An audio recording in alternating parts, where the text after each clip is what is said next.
আসসালামু আলাইকুম। পঞ্চম শ্রেণীর শিক্ষার্থী বন্ধুরা, তোমাদের গণিত বইয়ের 95 পৃষ্ঠার 6 নং সমস্যা। দেখো এখানে কি বলছে। ফুলকুড়ি গ্রামে গত বছর জনসংখ্যা ছিল 2800 জন।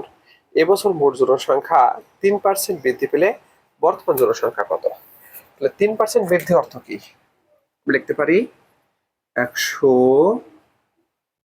জনে বৃদ্ধি পায় 3 জন। তাহলে অতএব 1 জনে বৃদ্ধি পায় 3/100 জন। অতএব কত? 2800 জনে বৃদ্ধি পায়। 2800 জনে বৃদ্ধি পায় 3 গুণ 2800/100 জন।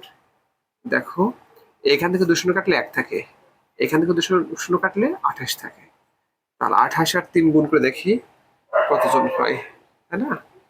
তাহলে কত হয়? 3 আর 24 4, হাতে 2, 3 2 6 2 8, 84 জন বৃদ্ধি পাই। তখন বলতে পারি আগে তো এটা ছিল 2800 জন ছিল, এখন কি হলো? নতুন করে আরো 84 জন বৃদ্ধি পাবে, তাই না? তাহলে দেখবো অতএব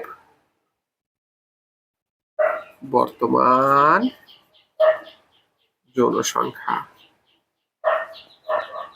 কত? 2800 যোগ 84 জন, তাই না? তাহলে 2800 যোগ 84 জন, তাহলে কত হয় দেখো। তাহলে সমান, যোগ করে দেখো, 2884 জন। এটা হচ্ছে বর্তমান জনসংখ্যা। ফ্রেন্ডস, তোমাদেরকে অসংখ্য ধন্যবাদ এই ক্লাসে অংশগ্রহণ করার জন্য।